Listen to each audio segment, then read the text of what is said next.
Welcome back, everybody. We are back. It has been 3 years since our last Life After Question 20 podcast, which is a series that I like to do with former Bible quizzers that have moved on from Bible quizzing and moved into other ministries and moved on with their life and see what they have to share about Bible quizzing. And today we have a former quizzer that I think a lot of people have at least heard the name of, and that is Miss Ally Beardsley, formerly Ally Gentry.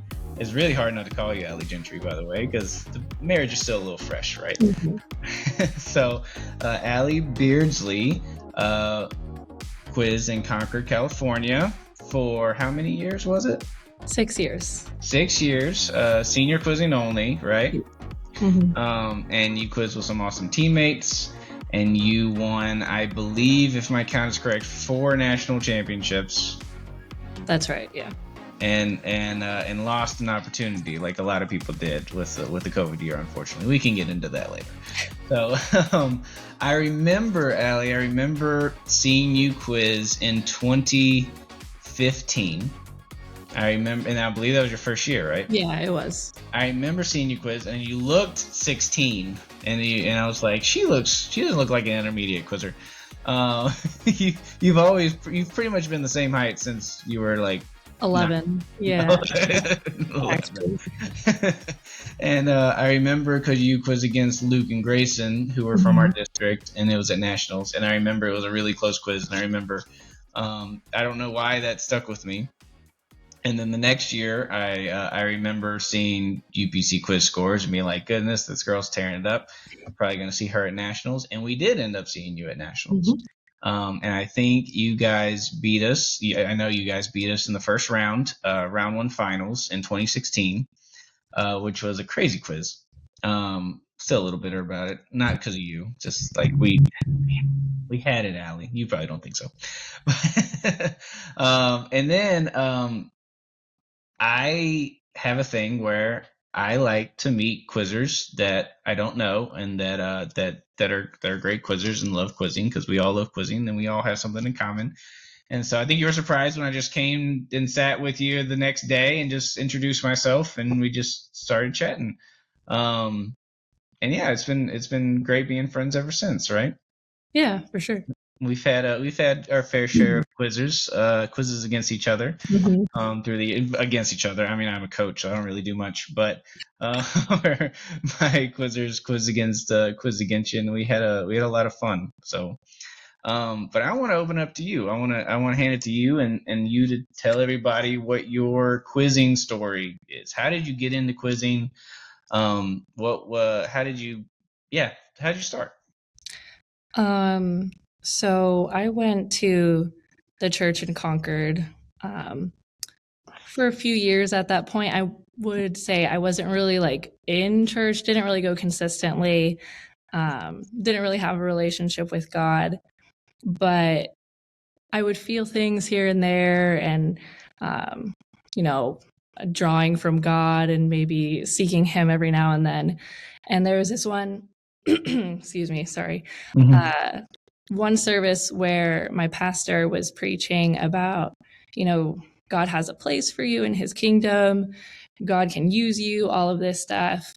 And, I was like, well, maybe, okay. So I prayed at the altar call, and it wasn't some like big prayer. It was probably like a minute long of just like, God, like, I guess the stereotypical God, if you're real, like, and you want me to be involved in the church and all of that, then like give me a place, because I don't know what to do myself. And that was it. I didn't really think much would come of it. But after that service, Sister Elkins, who was the Bible quizzing director at the church, asked me if I would be involved in Bible quizzing.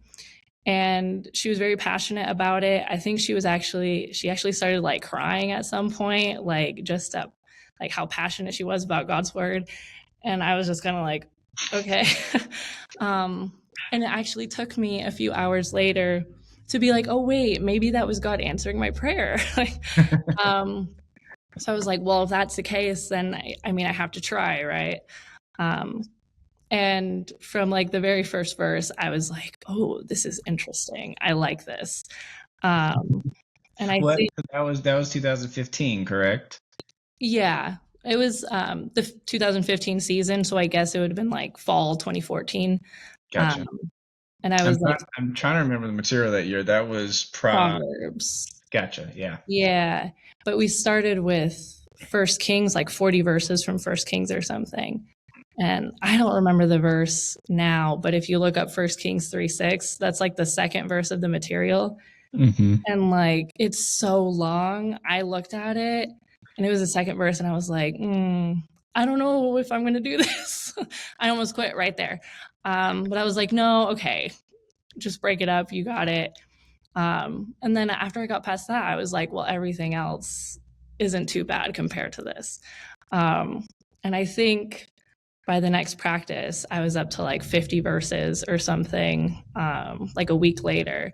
And so I took to it very quickly. I really enjoyed it. So yeah, that's how I got started. So you enjoyed the like the just the memorization portion of it. Yeah, and like I didn't really know what it was at the time, but I think I was just drawn to like God's word. I had never really been exposed to it before, like on a personal level, where I was doing it myself individually. I Mm-hmm. had been in like church context before, but it wasn't quite the same as like reading it and learning it for myself. And so I didn't really understand like why I liked it, because it doesn't really make sense. Like, why would someone necessarily enjoy doing that? Um, without like anyone really pushing them to. But I really did. So yeah. Now, do you have a typical story of senior quizzers where, you memorized it when you were younger, and then there came a certain point where it really came alive, and like, was that later for you, or is that early on for you, where it really became so personal and so real and so alive, where you really understood not just rote memorization, but true understanding of the scriptures? Um, I would say that process happened more quickly and was a little bit different for me. Um, my parents aren't really super into church. Like they'll attend here and then, but I didn't have like the church upbringing, I guess. And so while I was memorizing, I didn't really understand like why it felt important or why I felt drawn to it. But looking back now, like I know it was God and His Spirit like calling to me and all of that. Um, so I wouldn't say it necessarily was like, oh wow, this is like what my parents are talking about. It was like I don't really know what's happening, but I like it. That's really um, cool. yeah. That's awesome. Okay. Well, what are some impacts that Bible quizzing had on you personally, like your personal growth, your skills that you grew through Bible quizzing, and maybe some memories that stuck out along the way?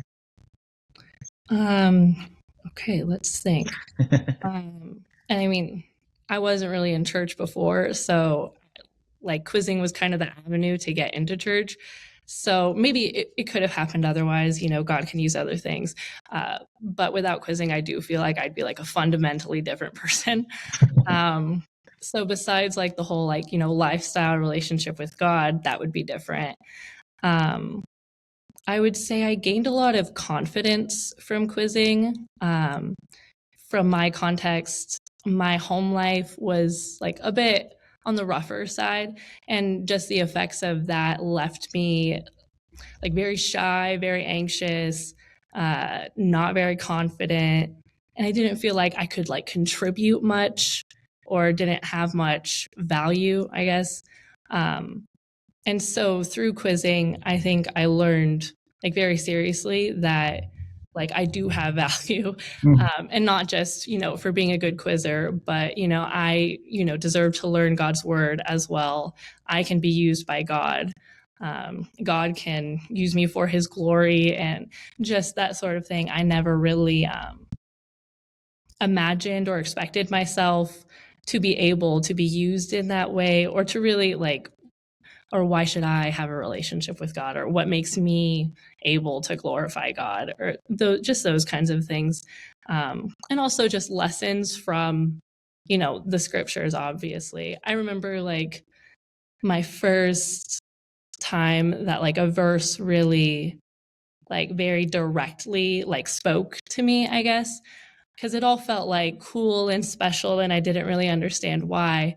But like heading up to my novice tournament, me being a really anxious, nervous person, like I was freaking out and I was like, I don't really know if I can do this. This is a bit much. Like I can't hide behind my other teammates because they're not novices. Um, but I remember Proverbs 3:26. It's for the Lord shall be thy confidence and shall keep thy foot from being taken. And it was like, okay, I don't have to be confident because God's going to be my confidence, and now I can really be confident in that. And at the time, though, it was like, oh wow, like this is really special, and like the only way I'm going to be able to do this is through God. So, um, yeah, I'm using this word too much, but absolutely in the confidence department and being able to manage my nerves. I would say before quizzing, I kind of let my nerves control me in a sense, but through quizzing, I really learned how to manage that and not, get rid of them, but be able to work through them and discipline them such that I'm in control of them instead. Well, let's talk more about that. So, I always called you lovingly the ice queen, because you were just ice cold at the quiz board, just like you just had this. You have the thing, you hit the buzzer, you answer the question, you push up your glasses, and you're ready for the next question. Every question just locked in, and you had your contests that were obviously to help. Like you could tell you would contest sometimes, talk to your coach and reset a little bit, but. Share a little bit how, because there's a lot of kids. I don't know if you know this, but there's a lot of kids that struggle with nerves. There's a lot of kids that they get nervous and let that affect them. And I feel like that's a way that the devil steals joy. Is fear, right? Because your nerves that's fear, and that's not of God. That's what I always tell my kids. That's if you have fear, that's not from God. So that's something that we got to get rid of, and we had to push past it, right? Mm-hmm. So, what are some ways that you overcame that? There were a few different ways that were in the mix, I guess. I guess I had some mantras sometimes that I would say like while I was quizzing. One of them that stuck all the way through my quiz career was like, the Lord shall be thy confidence, 100%. I also, from Sister Walker's devotion, we watch that like every year. And one thing that always stuck out to me is, when you're quizzing to worship God and to glorify God, you won't have the wrong kind of pressure on you. And that really made me examine myself and like why I was so nervous. And, there were several things. But a major one is like you don't want to fail. Like you don't want to hit the buzzer and not really know or be flustered and that sort of thing. And ultimately, like it's not really about you, like it's about worshiping God. And I always had to, because one way to combat nerves that we may see in the world is like, okay, well, like I studied, I worked on this, I'm really good at this, like I can be confident in that and I can rely upon that. So I don't have to be nervous because I'm really good and I'm great and all of that stuff. Which I did study. So I didn't want to lean into that at all because that could go to a bad place. So I really always had to bring myself back to, okay, this is worship for God. If I'm worshiping God, there shouldn't be any negative pressure here. And I need to really focus on, no matter what happens in the quiz, it's all for his glory. And, also keeping in mind on a practical level, like I have my teammates with me. I can call a contest if I need to. Because as you pointed out, my nerves showed through when I called all those contests that weren't really contests, even though I was really nervous the whole time. And I always thought people could like see right through me that I was nervous the entire time. Okay, is it true that you always sat on the outside of the quiz board, like so you were always red 1 or yellow 3? Was that always the case, or was that just It was the case in some quizzes. Like in my earlier years, I'm trying to remember. Yes, okay. So in the earlier years, I sat on the edges because I was quizzing with someone who like leaned far back and I leaned far forward and I was like obstructing their view. Um, so that was the reasoning at that point.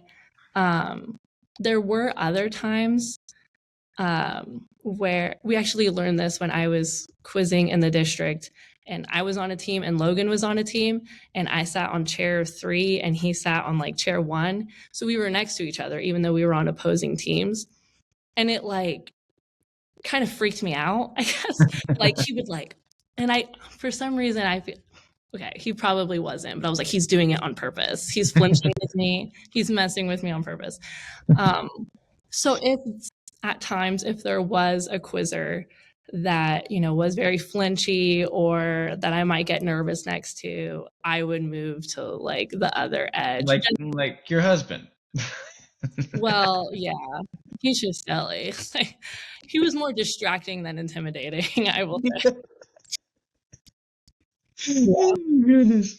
Oh, well, he is famous for his posture for sure. You know, we've talked about that. Which, if nobody, if you haven't seen it, I did a podcast with Caleb years ago. I really enjoyed a lot talking to him. I think that was before you guys were talking at all. I think before anything, yeah. But that's interesting because I do think that some quizzers do like this. Sherwin liked to be on the inside always. He liked to be closer to the quiz master. Yeah, and I think there was one time I actually moved because Sherwin was going to be there.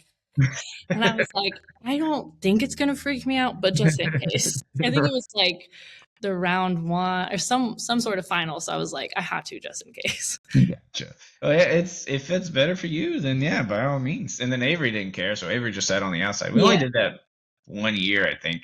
And I think Sherwin just liked being kind of in the middle of everything. It just kind of, you know, everybody's different. So, and I don't think that a lot of people know that you can just kind of switch seats with the quiz. So, as long as you inform the scorekeeper beforehand. Right. So, I don't know, try it out. Maybe, you know, maybe you like to be on the outside, maybe inside, whatever. So what are some other things that maybe did you have some routines? I know I mentioned the pushing of the glasses. Was that intentional? Like you had kind of a set routine that you did to kind of, because focus is huge in Bible quizzing, obviously. Like if anything distracts you, if your mind slips for a moment, you might hit a word late, you might forget that word that you needed, you might lose a second that you need.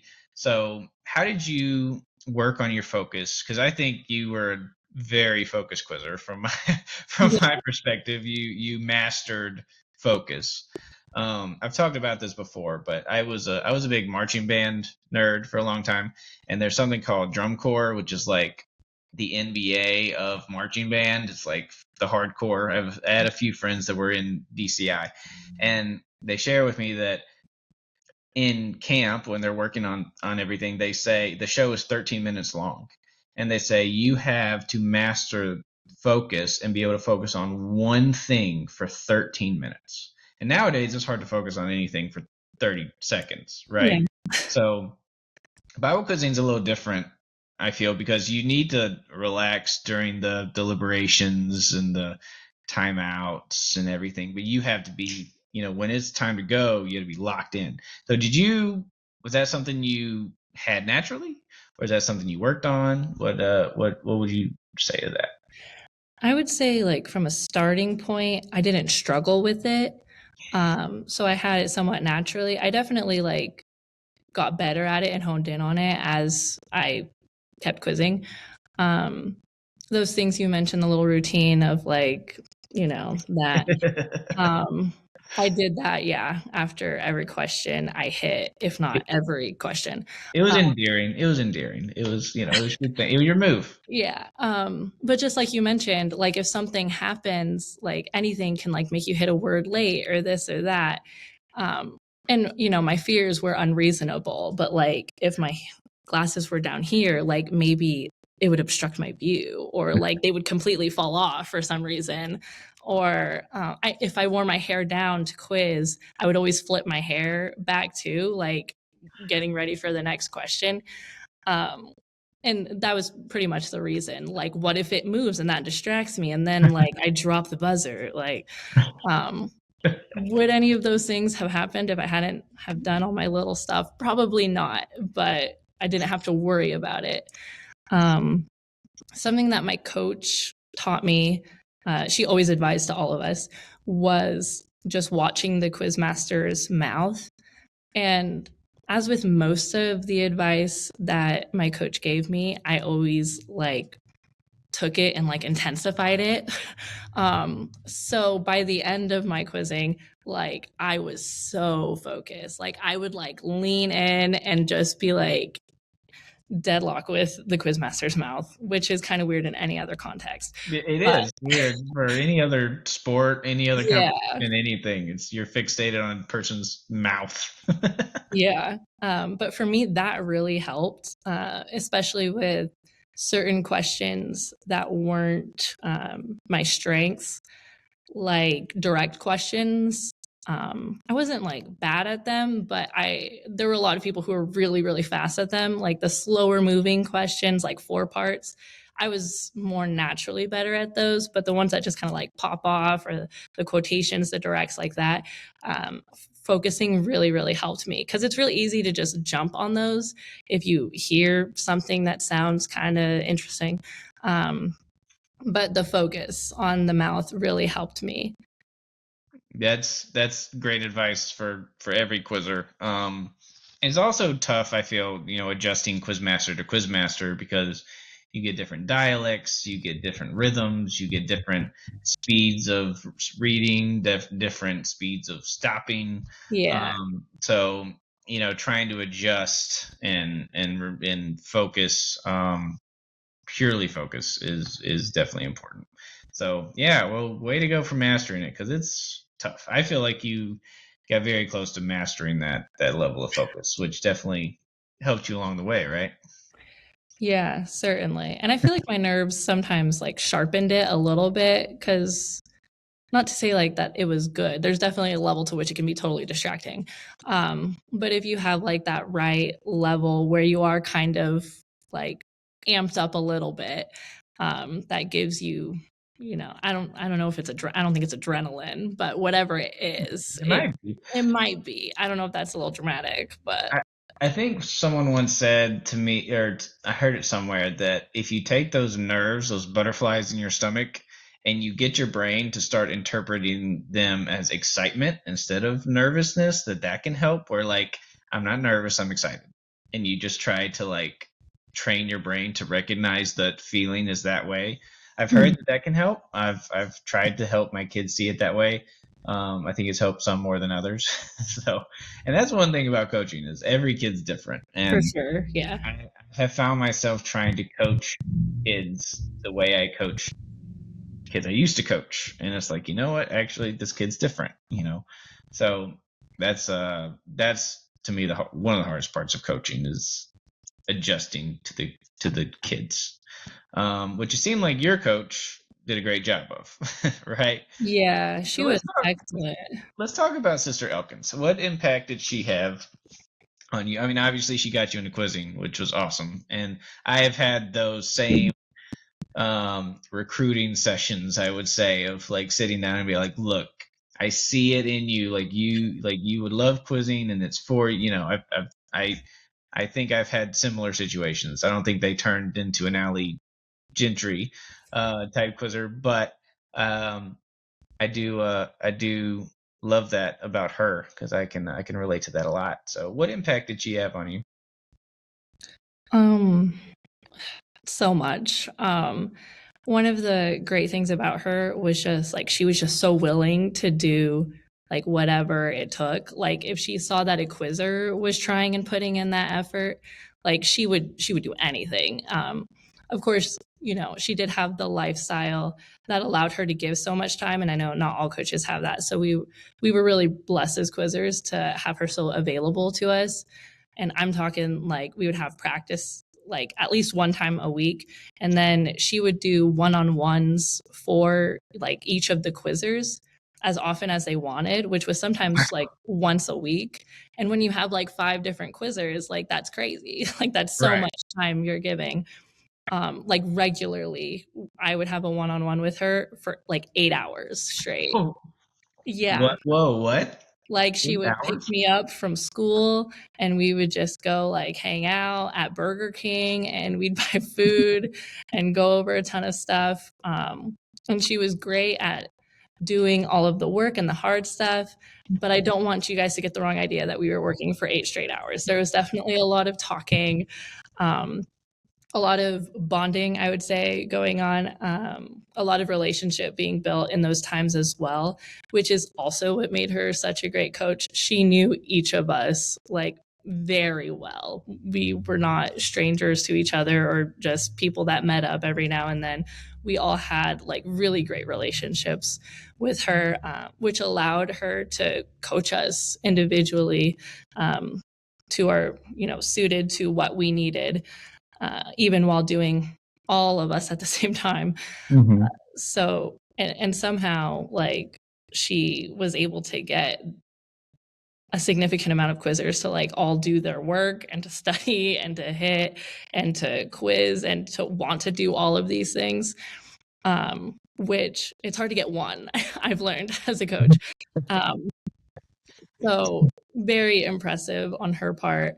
And yeah, I would just say she was just so willing to do what she needed to for us, and she built such a great relationship with each of us. That's awesome. Now, was she, so she sounds very maternal. Yeah, for sure. Was she, now, not to say you guys ever stepped out of line or had an attitude issue at any point, but was she like how did she correct you guys? I'm curious. Like, was she stern and direct, or was she very loving and easy? Um, I mean, I think, and I can only speak from my experience. So, the others were probably perfect, but there were definitely times when I needed correction, and she definitely helped. And I think her knowing me so well, she knew what was necessary in each time. Um, like I remember there was this one like scrimmage we were doing before nationals, and she was like, "Okay," and we were doing it with other teams, and she was like, "Okay, I want you to hit like 4 10s." And if you like knew how I was as a quizzer, I hit like 1 or 2 10s, and I saved the rest of my questions for later. And and these were like Brother Faubert's questions, and I was like, "Well, like we're practicing though. Like, are you sure?" Like, and by this point I was like 18, so I knew her for a while. I didn't like come out straight questioning her, but I was like, are you sure like that's how we want to do it? Like, and I was like, okay. And I did have an attitude, like I was like, okay, that's fine, like. And at that time she was like, Ally, like, you're a great quizzer, but for what I want to do with the team right now and the practice that we want to get, this is a strategy that I think would be best, mind you, like for your own teammates to get that extra practice. And like, I'm sensing a bit of an attitude. She was always very nice. She always said that she might correct you, but always with a smile.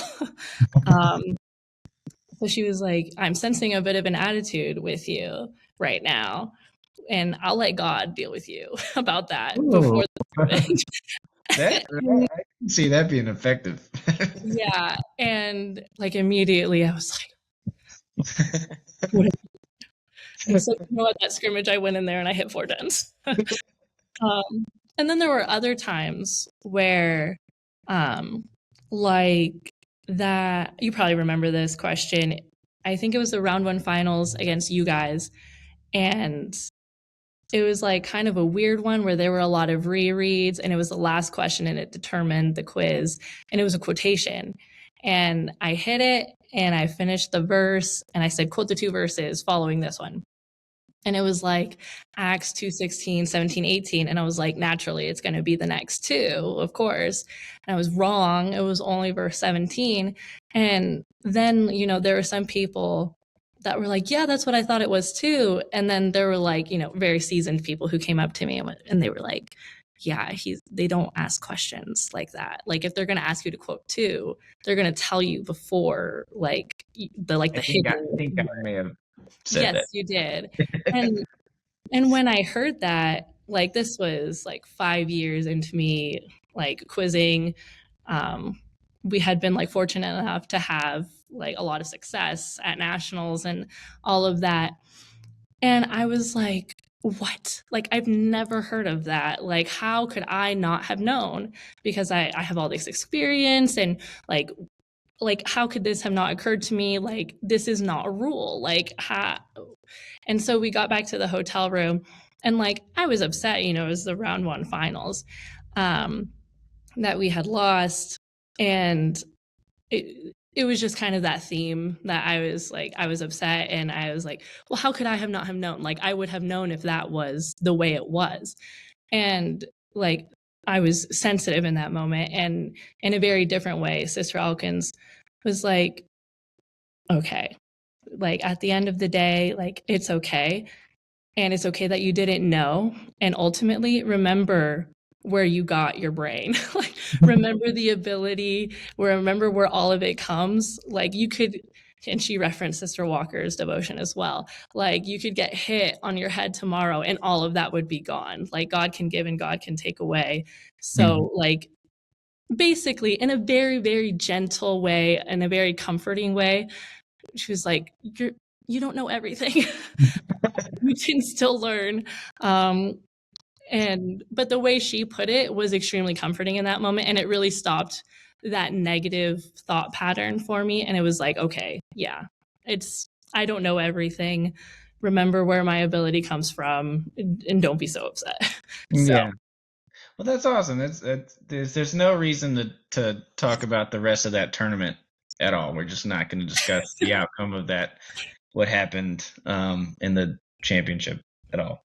Okay, we will. So yeah, Al, you stormed back to beat the Whipper-Tails twice, which was the most nervous I have ever been in a nationals. Because for some reason, and I will say this, I think your team had so much success for so long that a lot of teams, you know, you guys kind of became the bad guy in the movie, and everyone kind of wanted to see someone else win.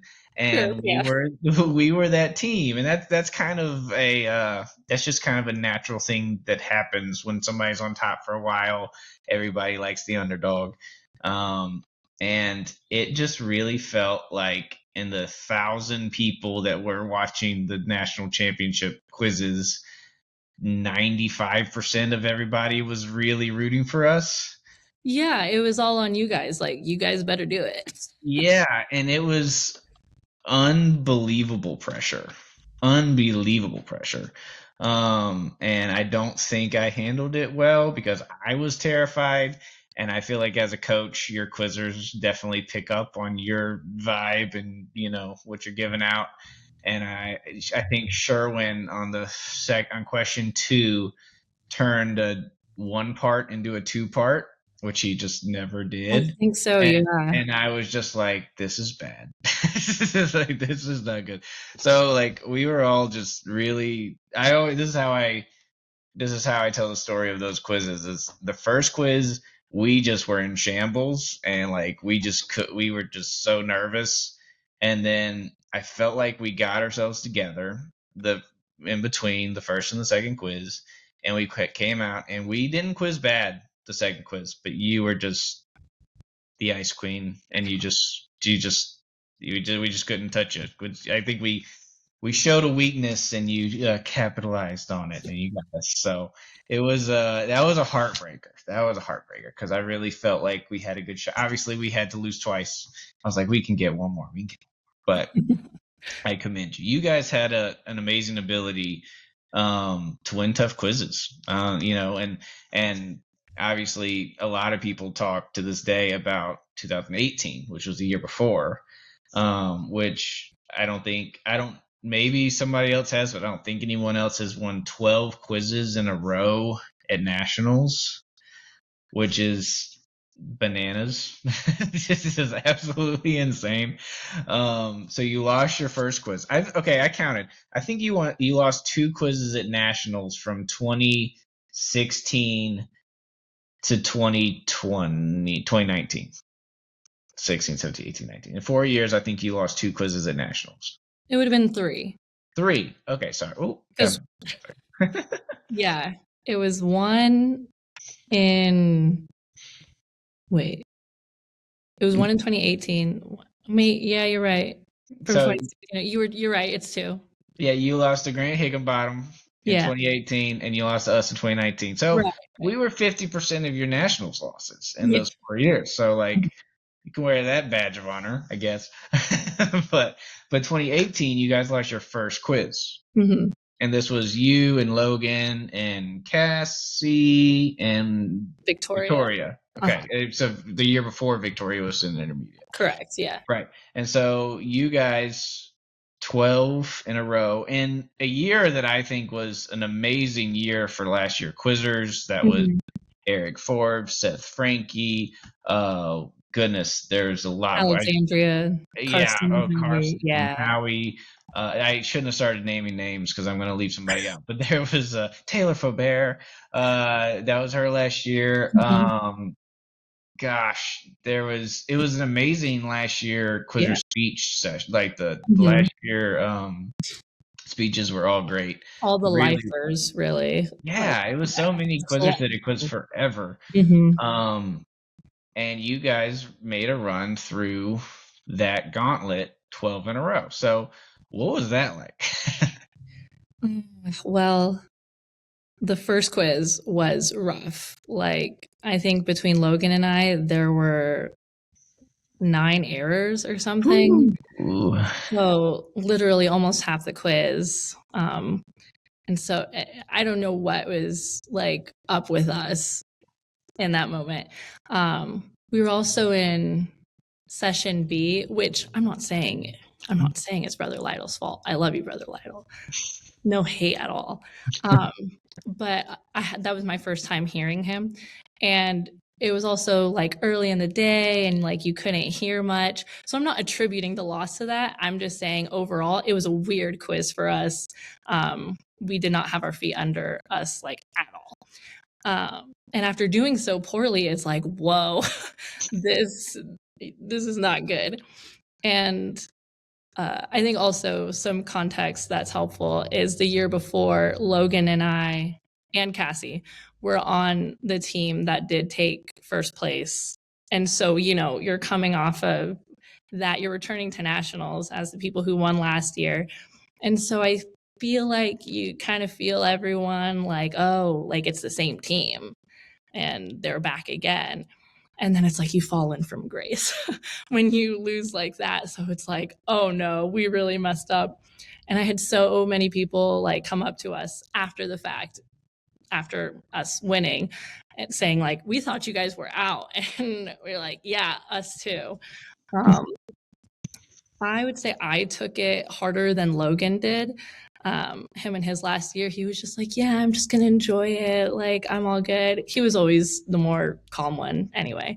But after that, it was just kind of quiz by quiz. We had no expectations about anything because it was such a long road back. It's like you don't even like count to how long it's going to take to get to trophies or anything, or get to session or general session or anything like that. At that point, you just have to take it quiz by quiz. And for myself, I think I was just like, whoa, that was crazy. Like, I don't have any hope of anything, not in a negative way, but like at this point, it's like, we'll just enjoy nationals. Well, there's a lot of freedom that comes with that, right? Like you already messed up. Yeah. Well, I can be negative. You already lost a quiz. You didn't mess up. Well, I always felt when we did well at nationals, it was so nerve-wracking the first few quizzes until we trophied, and that was kind of like, okay, we've met a goal. Like we're not gonna leave here feeling like we didn't meet our goal. Like obviously we have other goals that we meet, like quiz with good attitude and Yeah. obviously, but from the competitive standpoint, like we like the trophy. That's we feel like we worked hard and we feel like we can do that. And once we did, it was like, okay, now let's have fun, and Yeah. then we quiz better because we didn't have that self-afflicting pressure that we're putting on ourselves. So was it kind of like that? You're kind of like, well, we lost. We're probably not gonna do well. We won last year, so let's just do our best and just go and quiz. Was it that kind of attitude? I wish. I wish I could say that that's how it was for me. I won't speak for Logan, but from my interpretation, I feel like that's kind of more how he was about it. Um, for me, like having a loss means if you lose again, you're done. So, and not having the buffer of like 2 losses anymore, it's just like, okay, this quiz might be our last. Um, and I also feel like I took on like a little bit more nerves or burden, you could say, about it being like Logan's last year. And I wanted it to be good for him. And I was like, this is our last chance to quiz together. Because I very much enjoyed having him as a teammate. So there was some of that, especially the first few quizzes. I think as we like moved on a little bit, like 4 quizzes into it, I think I calmed down a bit and just got into my normal quizzing self, I guess. Um, and yeah, so I wouldn't say I wish it would have relieved all the pressure, but not necessarily for me. Well, I do feel like there's a difference between highly competitive boys and highly competitive girls, and everyone's different. But I feel like I've come to learn coaching a highly competitive girl this year that they're relaxing and having fun is not a good idea. Like it's not that just doesn't work for highly competitive girls. It can really work for highly competitive boys sometimes. It's just like relaxing because I think boys tend to be more aggressive naturally and maybe jump the gun more and Mhm. things like that. So like relaxing and having fun is typically helps them get into a state that they quiz better. But I feel like highly competitive girls like that on edge high focus is where they need to be typically. And I don't know if that's true, but that's something I'm trying to. What would you say about that? Would you agree? Um, at nationals leading up to my quizzes, like I would take some time. And Sister Elkins had a rule of like being focused the quiz before and not being on your cell phone, that sort of thing. Um, but I would take like the few quizzes before and kind of like just focus and get kind of, I didn't call it this, but for lack of better terms, like in the zone, I guess. That's a And real that thing. yeah. And that helped me, I think. Even if it didn't actually help me, I felt like it maybe helped me, which is reassuring, I guess. Hmm. Um, and so I think I was more like focused before and then afterwards or at the end of a long day of quizzing, um, it would be like so much fun afterwards, like with my teammates. Okay, we're done. And then we would just like, I think we'd be so tired, we would just laugh about the stupidest things for like forever. Like at nationals, I feel like half of what we did was quiz, half of what we did was laugh, like the entire time.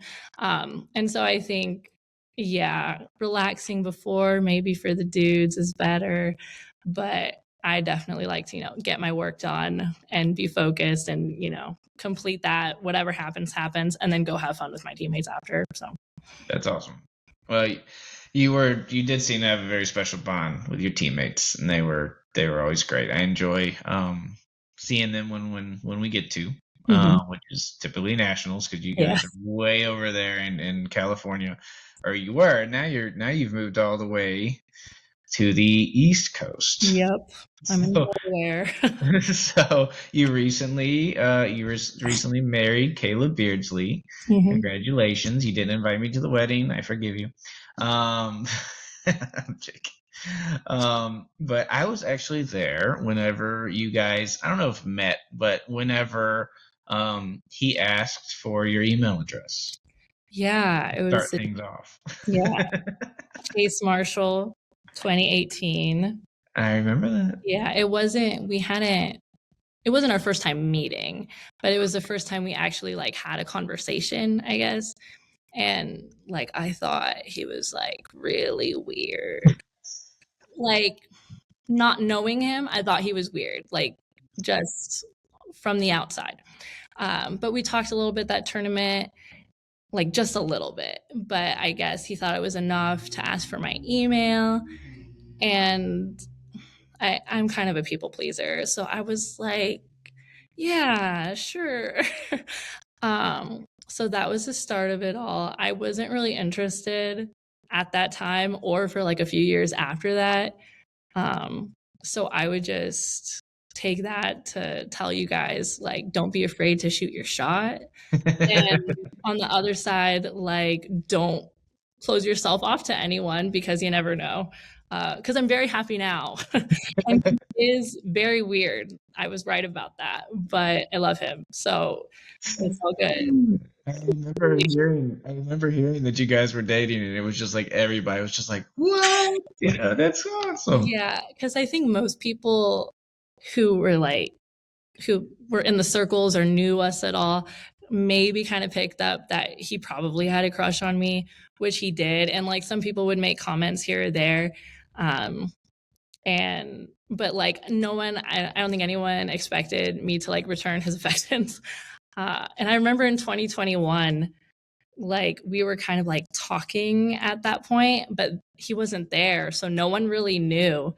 And people were like making comments about like his little crush on me. And I was just like, zip my lips. No one has to know yet that I like him back. Well, that's awesome. And then, so you guys got married just a few months ago, Yeah, right? January. In January, and you moved all the way across the country. Yep. So big life change. Mm-hmm. How's just you made it? You know, I had a similar thing where I graduated college, married my wife, moved 800 miles, and started a job in 2 weeks, and we Yeah. went on a honeymoon in there. So like it was a crazy, crazy, crazy 2 weeks of my life. Um, so yeah, did obviously you made it. Um, you are you adjusting to life as a Beardsley?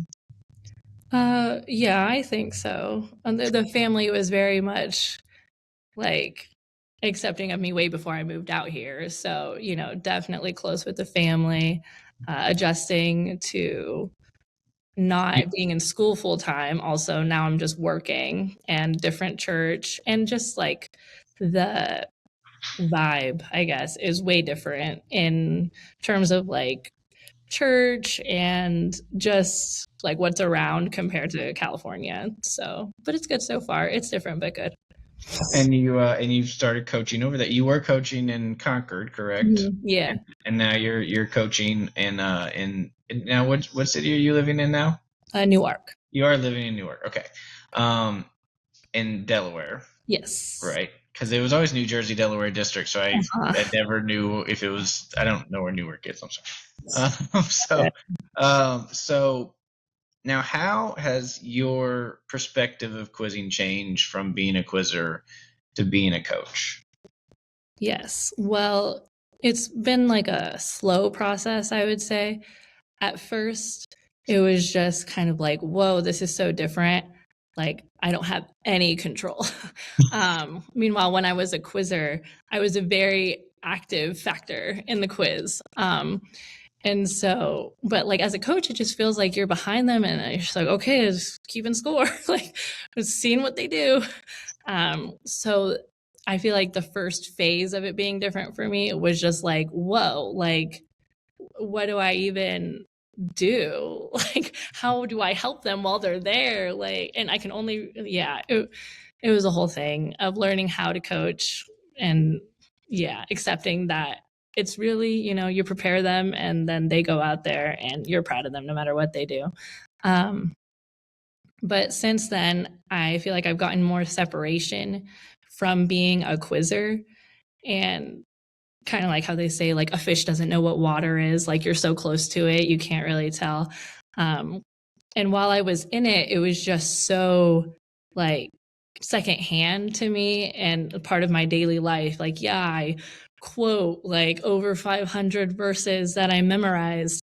And then I go over all of this charting that I wrote out on my flashcards. It's It just takes, yeah, it's you just go and it takes up hours of your time. And then I go to practice and I like hit questions for some reason. It's just like I didn't really think twice about it.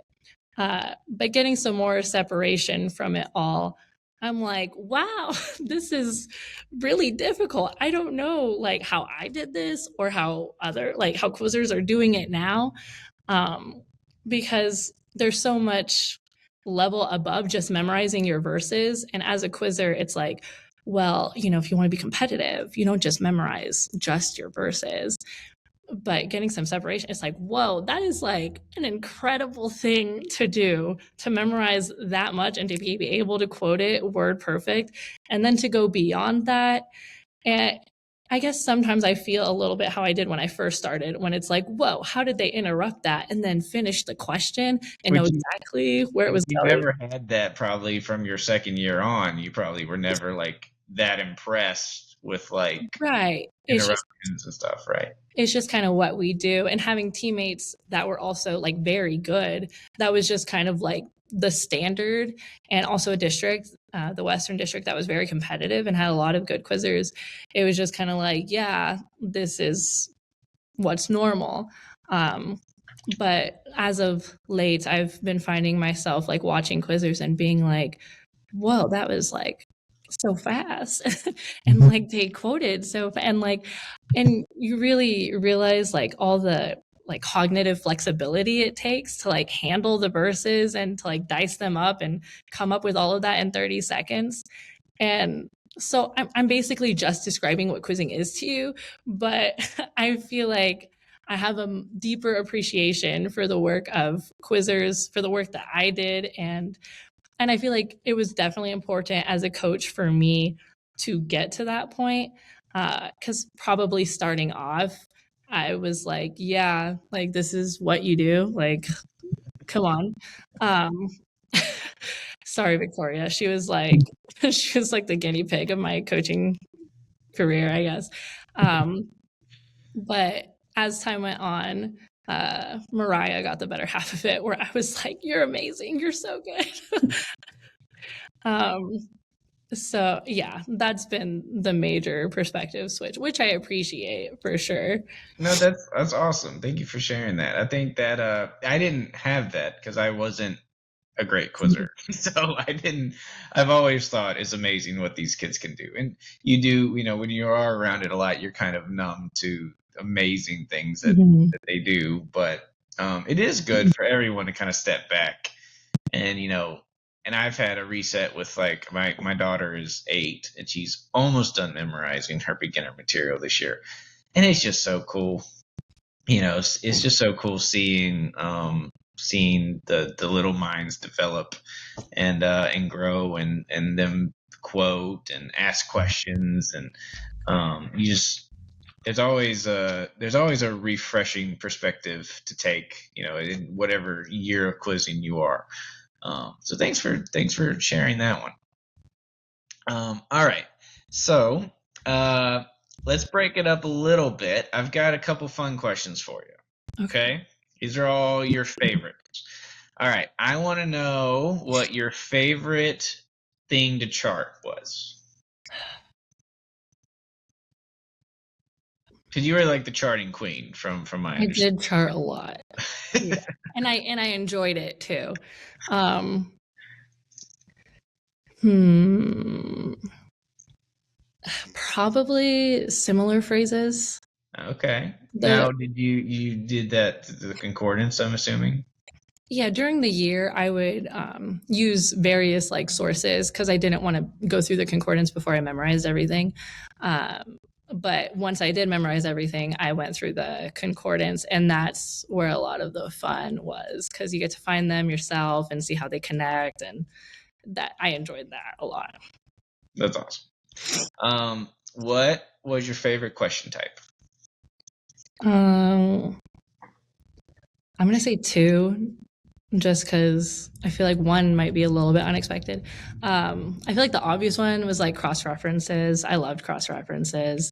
Um, it's like you do all the charting for those pretty much, or largely at least. So those were a lot of fun getting to connect all of that stuff together. Towards the end of my career, though, I still loved cross references, but I found a deep appreciation for 3-part questions. Actually, I really enjoyed those towards the end. Something about them like started to like really click with me. I don't really know what it was. Maybe it was the material, but where I could just like hit them so fast and I knew exactly where it was going. And I feel like that's always fun when you can do that. And so I noticed it was happening more with 3 parts. So I always looked forward to those and quizzes. That's awesome. Who is your favorite quizmaster? Um, yeah, I'm checking just to make sure, but yeah, it has to be Brother Faubert. Like he like, all the quiz masters are great and they do their best, but he's like the dude that wrote the questions. Like he knows where all the emphasis goes and he always makes sure he does it like perfectly. Like his cadence, like he wrote the question, so it makes sense that he knows exactly how to read them. Um, Right. and so and like all of that stuff really, really important in the delivery of the question. Every little detail helps to finish it. So I really appreciated him for that. I appreciate his understanding and priority of not only, um, well, basically of how he reads it in totality. So not Mhm. just the emphasis, but he can, first of all, he can make a quizzer hit with his inflection and the way he, Yeah. he can help a quizzer hit at the right spot, but he can also, by his cadence, tell you this question is going to go on for a while, or Yes, exactly. this question's almost over. And if quizzers can really pick up on that, it can really give them an advantage. Um, and And I I, really tuned into that and like it was like so helpful. And even teaching like my quizzers when I coached them, I was like, no, no, no. Like, did you listen to how he read that? Like, because he went like this, that mean, and it really helps if you're able to learn it. right. And for some teams that don't get to hear him very often, it's unfortunate because I would say as much as you can, if you're an experienced team, you should try, because there's a lot of things that you can learn and pick up on that can help.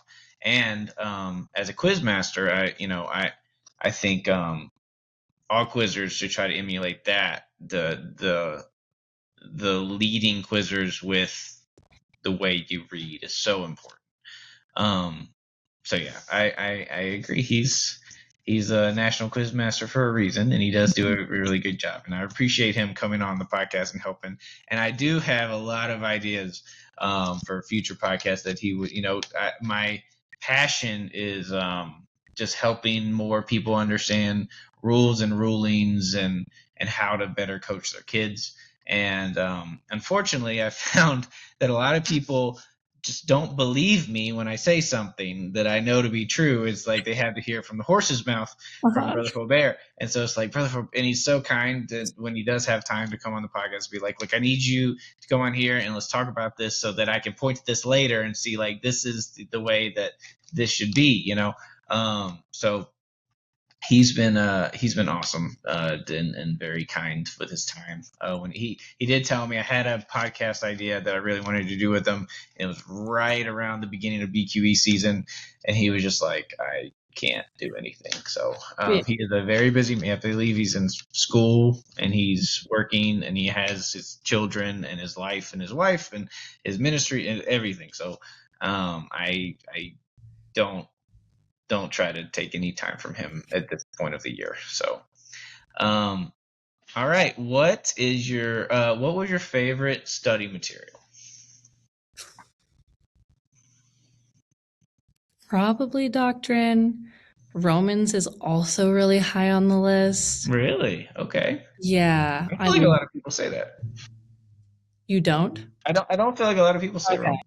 Yeah, I learned it pretty early on because I feel like maybe like doctrine edges it out a little bit, but I learned doctrine more recently. So because I loved Romans for so long, like it was my top for so long, and then doctrine, it's really high up there with doctrine. I think there were just so many verses from Romans that like I really held on to for myself.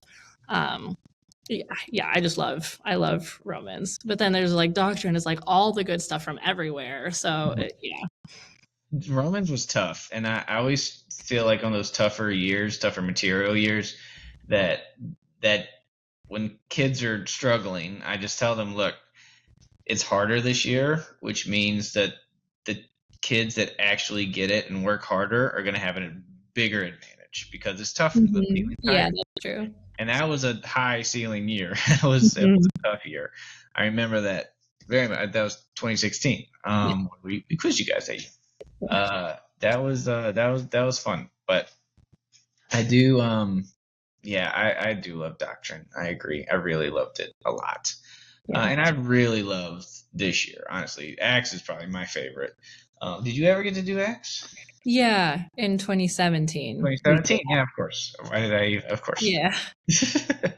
Yeah, that's probably um, like third for me. uh, Like, but when it like it's like one, two, three, but they're really all like at the top, you know? right. No, I completely agree. But Axe has a special place in my heart.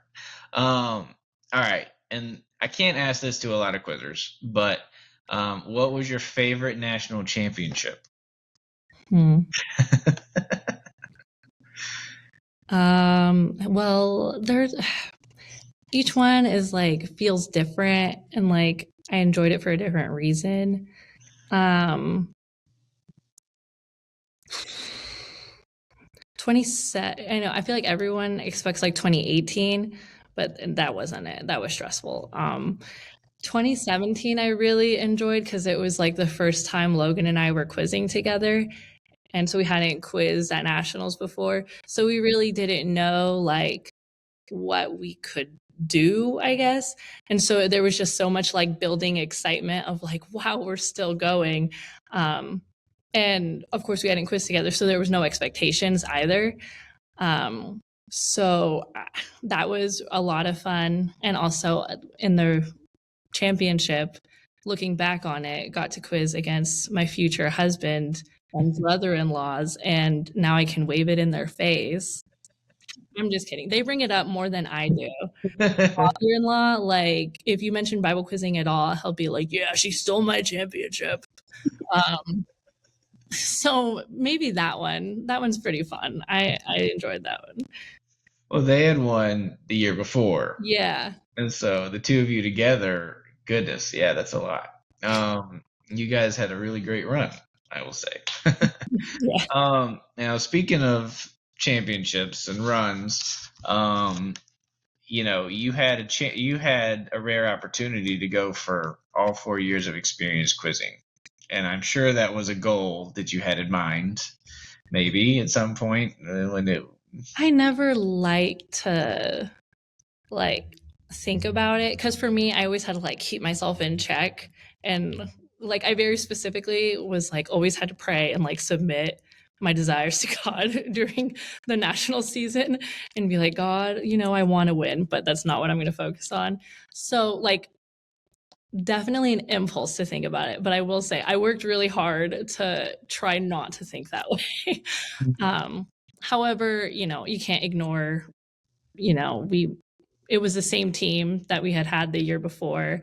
And so obviously, you know, if we did the same amount of work, we had a chance. Um, and I think that's always how we put it. Like we have a chance. Um, Yeah, yeah. I always felt, in the years when I coached Sherwin and Avery, I always felt like they've worked really hard. We could win it all, or we could go Good, 0 yeah. or we go 0 and 2. Mhm. Like I just Yeah, felt that, and we're gonna go and do our best, and we're gonna have fun. We have a chance. Like I felt like we had a chance. I agree. You guys did.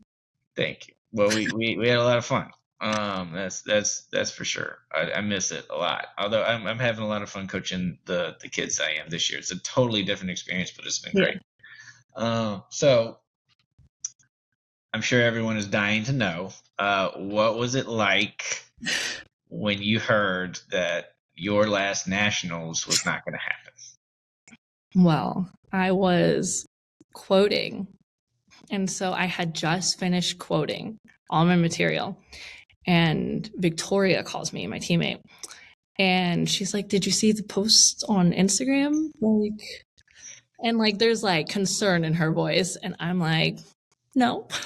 And so I go look, and I'm like, "Oh my goodness." And she's like, "Yeah, they canceled it." I'm like, "Yeah, I see that." And then we got Cassie on the line because she was a last year quizzer too. And I think in that moment, that the initial moment was just like shock. Because of course, leading up to it, extravs were canceled. And as we got closer, it's like, are they gonna cancel nationals? And then it was like, I know they tried so hard, which I'm so grateful for. And so they were like, yeah, we're gonna have it. And it was like, phew, okay, we're gonna have it. This is great. Um, and yeah, I know they tried so hard till the last second and they had to cancel it, which, I understand. But in the moment, it was like, no, but they said we were. They said it was going to happen.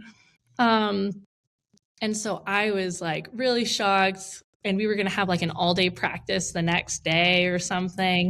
And I was like, I just quoted. um, and so I got off the phone, and I think there was just a lot of emotions, probably a little bit of like the stages of grief, a little. Um, I was definitely at one point like angry, which like I don't feel very like that's not an emotion I would say I experience often. Um, but I was mad because you didn't get that moment where you think about the whole time that you're a quizzer, you're gonna go give your speech and you're gonna have prayer and share and you're gonna have the altar call, and it's gonna be like this very moment of like a lot of closure is what I had in my mind. And I think even going into my last year, it's like always in your head, like, yeah, I'm a last year quizzer and like this is gonna happen. And it's like, no, you're not even gonna get that. um, so I was angry for that, but I took quizzing very seriously. It was very intense for me, and like it took up so much of my days, like hours, every single day. And so, and I think from everyone else's perspective, they're like, "Is she gonna be okay?" uh, That was in all of our minds. yeah.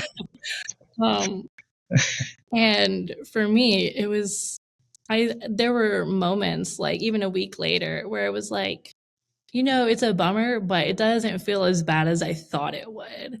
Like life goes on, it's going to be okay. Like in the end, like it's a super important time. I'm so grateful to my years of quizzing.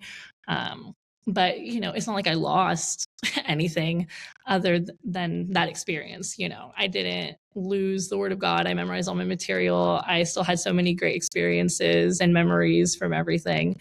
And so, while maybe every nationals, I'm like, oh, that was sad. Uh, it's not like heartbreaking to this day or something. Like going to the nationals after, I thought I was going to be like a lot of like emotions brought up, from missing my last year, but it wasn't that serious. Like it was okay. I hope it never happens to anyone ever again for any reason. But I will say, at least for me, there were several others that year that also didn't get their last year. I surprisingly, to most people, I handled it well, I think. Good. Yeah, it was. I didn't handle it Mhm. well. I was sad. It was a big bummer, but it was a bummer for everybody for sure. Yeah. It was. I just hated losing the memories and the opportunity because, I mean, that was for Sherman, who I coached for 9 years. Um, it was just we lost a year, like we lost a year together, and those are precious years to me, because Mhm. they only quit. You can only quiz for so long. Yeah. So that hurt. That was sad, and but I think we learned a lot, and we learned to appreciate what we have and not take it for granted.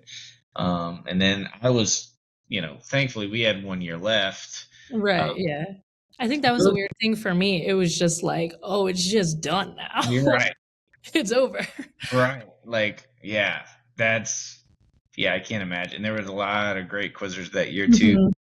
Mhm. Um, that, and then we had the online speeches, which I'm glad they did. Um, which is nice that there was probably some closure there, maybe given a speech, even though it wasn't quite the same. No. I appreciated that they did it. Like, I think it was the most reasonable thing that they could do. Um, like, had they gone a lot further, it could have, like, gotten weird. I don't know. Um, and so it was nice, but no, like, I wish I could say, like, "Yeah, it made me feel better," but, like, no. It was, like, nice to be able to share and to hear everyone else, but personally for me, it wasn't, like it didn't bring about feelings of closure. Gotcha. Well, yeah, there's probably not much that could, Yeah. unfortunately, in that. Especially when you're expecting a very specific thing. It's Right. like, I think anything in comparison to that is kinda like, "Well, this wasn't what I was promised." Right. Well, that's, life has a way of, not living up to your expectations. And Right, that's yeah. something, that's something with nationals is I try my best not to go in with expectations and just, give it to God. God, whatever you have for us. And I have learned over the, in my opinion, from what I've seen over the years, is God kind of does care about who wins and loses. And that maybe maybe not in every situation, but sometimes in situations it's like, okay, God definitely wanted him Yeah. to have that win, for a You guys reason. were the last people we quizzed, or I quizzed, I guess. Yeah, that's true. I Yeah, forgot that. Chase Man, Marshall okay, earlier that okay. year. Story time. Sherwin still talks about this quiz every once in I'm a while. sure it was crazy. It was a crazy quiz. So we quizzed you guys at Chase Marshall in 2020, which Yeah, was the last big tournament. I mean, it literally, like, COVID news started rolling in yeah. once we were at Like, we Chase. were nervous to get on the plane a little bit because of all the COVID stuff, like, we brought our little wipes thinking that would be enough. We did not keep the COVID away from it. Yeah. But we were in. I don't think it was the championship. I don't remember what quiz it was, but we. The weird quiz? I think it was, yeah. Was it the championship? Was it Yeah. the last? Oh, okay. Yeah, because it was the last quiz. Mhm. So we were quizzing against you guys. I think you guys had won round one, and we came back Yeah. and we were quizzing you guys in the championship. And Sherwin, so Sherwin had a thing where the year before in 2019, after after one of the devotions, he got into the, like, you talked about the zone. I mean, he got into the zone.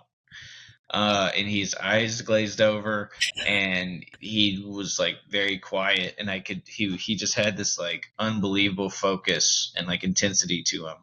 And Avery's a goofball, so I'm just like, Avery, leave him alone. Just don't talk to him, because everybody wants everyone to have fun. Avery's like the labradoodle that's just running around, like, wants everybody to have fun and to have a good time, which he's great at.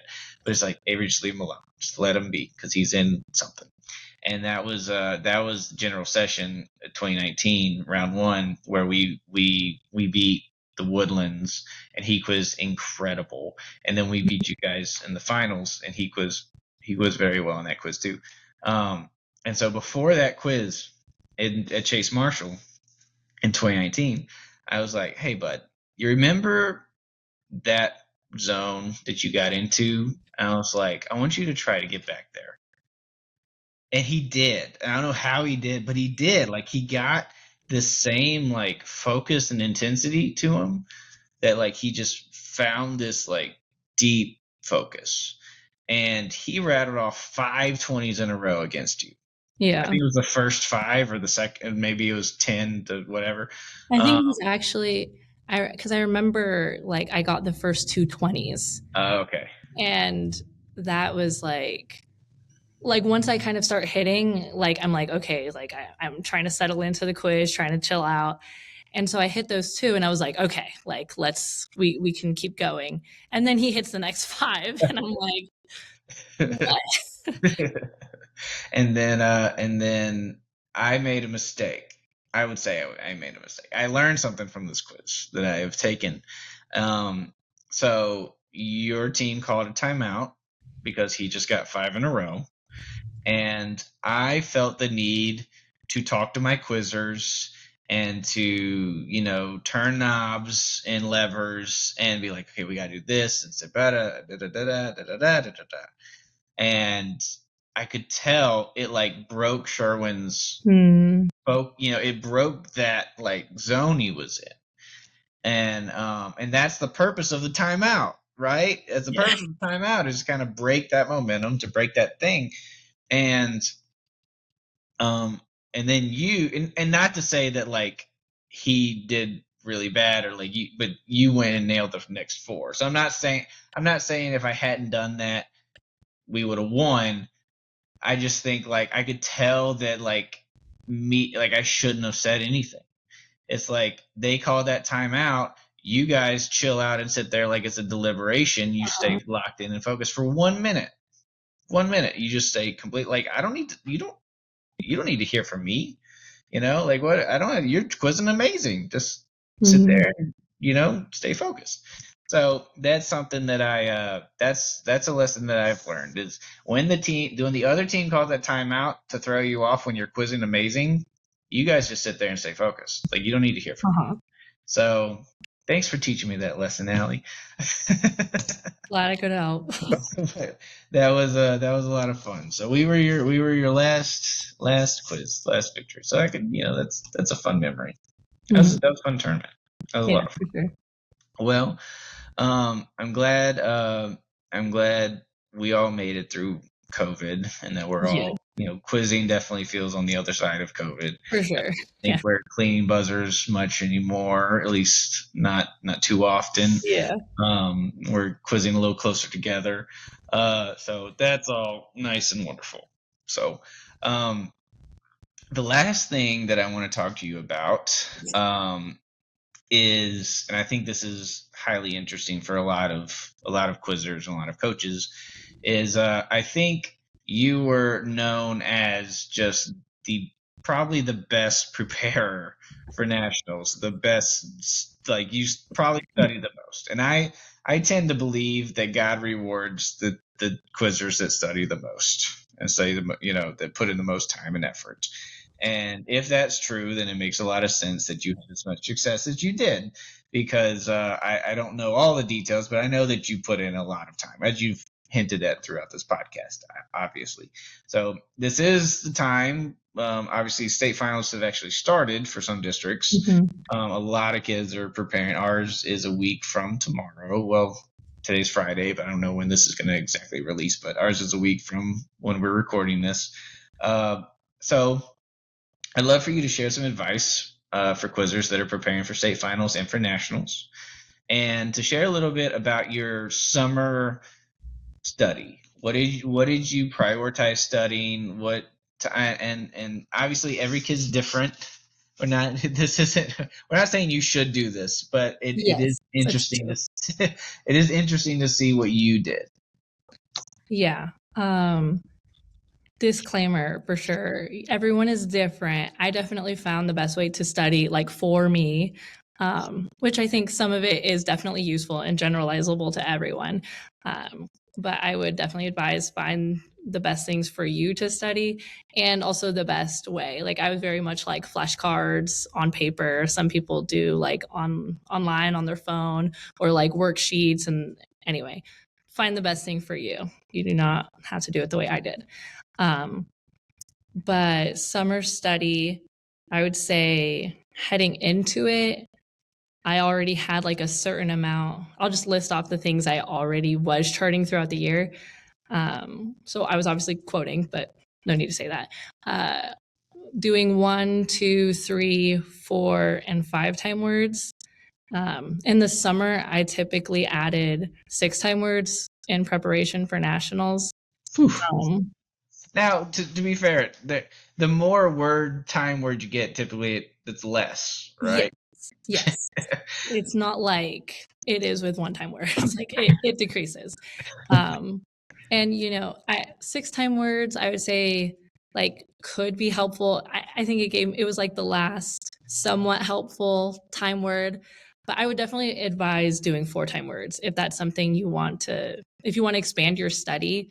I would say 4-time words are genuinely helpful. Now, what did you find helpful about doing 4-time words? Well, I feel like the basic ones, 1, 2s, and 3s, help you with cross references and being able to like pull one of two if a verse uses it in a specific way, and you're able to know which one it is for a 2-part question, and it just helps you with like familiarity with material. But like that happens with more than just 1, 2, and 3-time words. Like there are 2-part cross references that'll use 2 of the 4-time words, or 3 parts that use that, or like name all of, or sorry, locate all the verses that name this person, and it's a 4-time word. I just feel like a lot of questions come up using 4-time words more than you may think. 5-time words, it gets a little less, like I said, but like it actually does come up a lot with 4-time words. And I say that because some people are like, is that really helpful? And like the question is valid for 5 and 6-time words. Like I will say, like it doesn't come up so often, but I do think 4-time words are pretty helpful. So those for sure. Then you got to know your statements, questions, exclamations, if you have any of those, parenthetical phrases. Spoken words in a year like this year. Spoken words, yeah. And there's also things that are like specific to certain studies. Like contrasts and comparisons. Yeah. Proper. And even in doctrine, something I found really helpful for me is I quoted in biblical order because it helped me just put everything together. So just little things that you find from each study that you may be specific to that year's material. So that, then I call it like all the categories, body parts, proper names, geographical locations, animals if they're relevant that year, family members if they're relevant. Yeah, numbers, exactly. All of those things. So that's all the stuff I typically know going into the summer.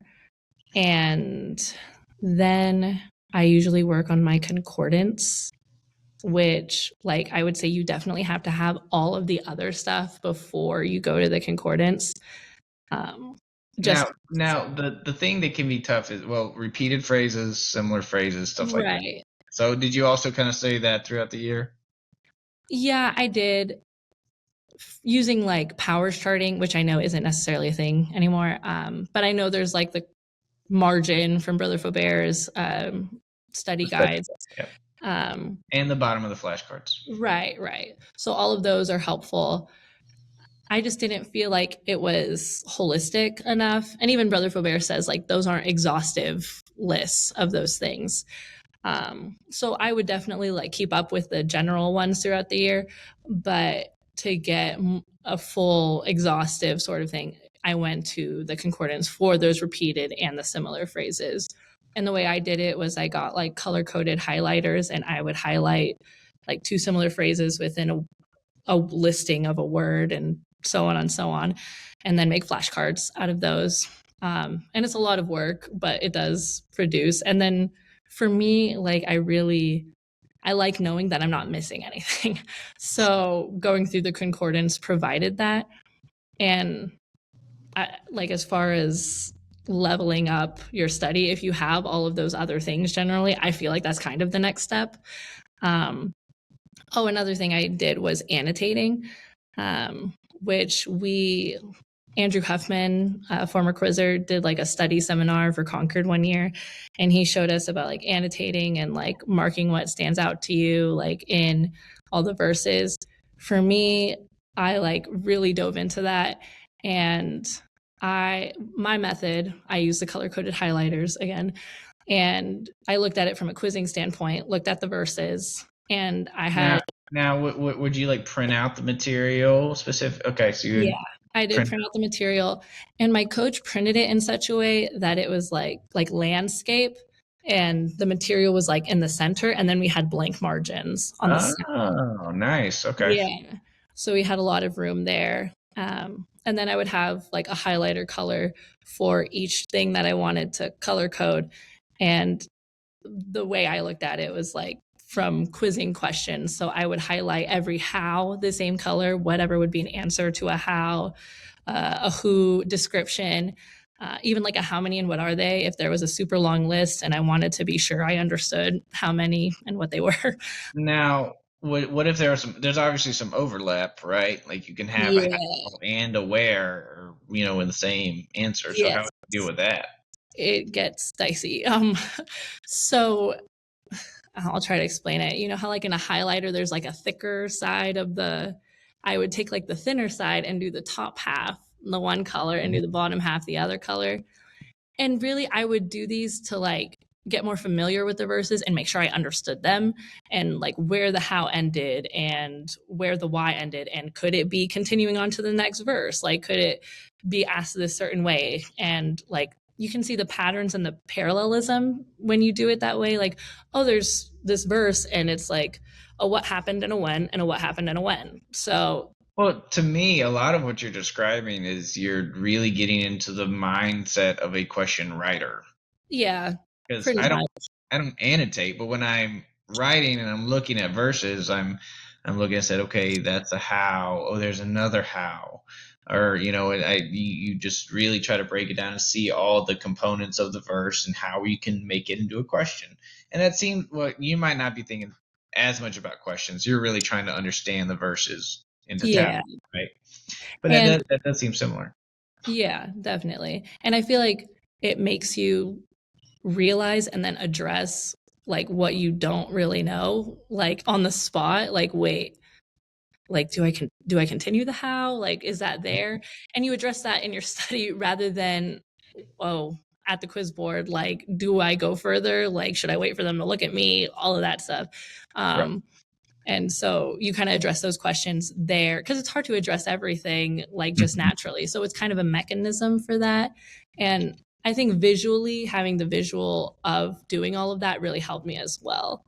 I didn't And necessarily go back and review it. I kind of just like did it once and then maybe revisited it like once throughout the year. It was more just so that I could do it once and make sure I understand.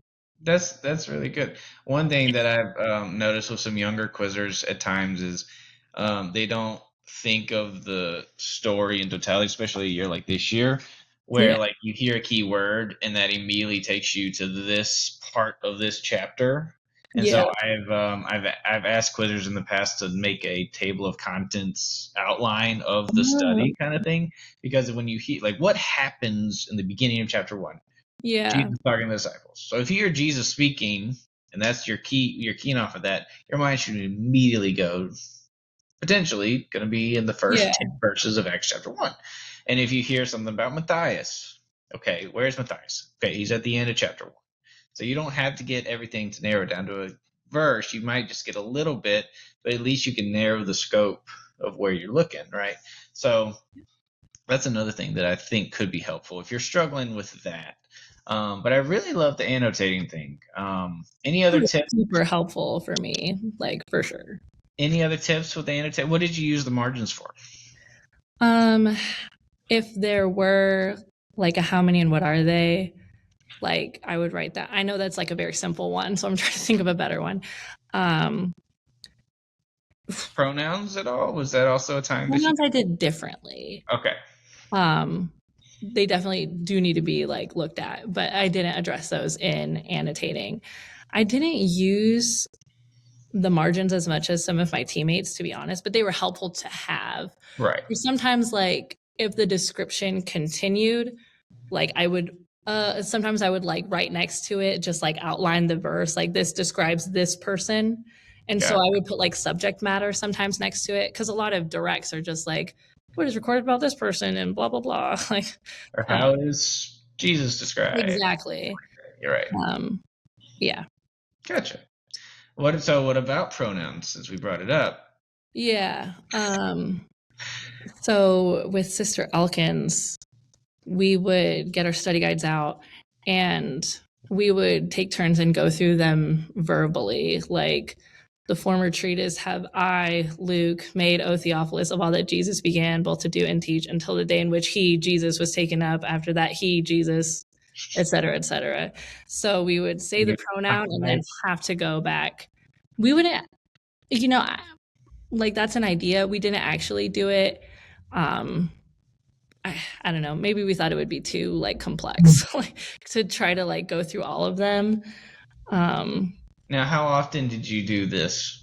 so we did it before every tournament and like whatever that tournament covered and whatever like and so on and so on. And then Extrav, I feel like we would normally revisit everything that Extrav would be covering. And then maybe finals. I don't know. Like if we qualified at Extrav, finals was like a little bit easier. Like my long-term goal was like nationals, not necessarily to be ready for finals. But we would definitely go over it before nationals, like for Right. sure, maybe twice. Gotcha. And do you think that's the most effective method of studying pronouns? For me, it worked. If I went through And it, as a team, right? Or you do this one-on-one? we did this as a team. Okay. And there was a lot of debate that went on. Like, And no, I don't think that's what it is. Like, we've actually done that exact thing this year on Wednesday nights. Instead of quizzing, we practice on Sundays this year, which is a first. And on Wednesdays, not everybody can make it always, but when we do, typically we might Zoom call people in, and yeah. we do that. We've been talking through every Okay. chapter and going through pronouns, and that has been super helpful. And I do highly recommend it. And it does instigate debate, which is good. And then you refer to other translations. I'm sure you guys did too, right? You Mhm. refer to other translations and you read it, and some might have to go back to the Greek every once in a while, but Yeah. you try to really try to figure it out. And then when we just can't figure it out, that's when we phone a friend or try Yeah. to ask some people that may know better. And then if we still can't figure it out, that's when we're like, we might send Brother Faubert an email and be like, can we please get a POI on this? Because some things are you just can't figure them out. It's just, Yeah. we need to have a quizzing specific ruling on this, because that really could be interpreted this way or this way, which isn't very often, but it does happen. Oh, yeah. So that's been a lot of fun with our kids this year, going through all that. I think it's been successful. So I recommend it. And pronouns are tough this year. So They are. Yeah. so I recommend it. If you haven't done it yet, I would definitely try to do it before state finals, nationals, things like that. So, well, Ally, we've gone for quite a while, but it's been a pleasure. Absolutely, always loved chatting with you. Ever since 2016 when we became friends. So it's really cool seeing your quizzing journey and where you started and where you are now. So I think you serve as an inspiration to a lot of young quizzers that are driven for success in Bible quizzing, and that you obviously are someone to emulate in your study habits, and in your focus, and in your the way you quizzed in totality. So, anything you want to leave off our quizzers and coaches with, at this time of year, state finals, what would you say to all the people listening? Well, if you're like me and you get really nervous, take a deep breath. It's okay. And when you look back on it, you'll realize it was important and it was a special time, but it's not that serious. It's not make or break anything. Tomorrow, if the Lord wills, the sun will come up. Yeah. And you'll have bigger, better things to do with your life. Yeah. And just quiz how you know how to quiz the question. You don't have to overcompensate or try to be something that you're not, or, just be you. God wants you. Amen. That's great. Well, thank you. Thank you for taking the time. Thanks for sharing and being open and vulnerable. And thanks for a good time. It was great. Thanks for having me.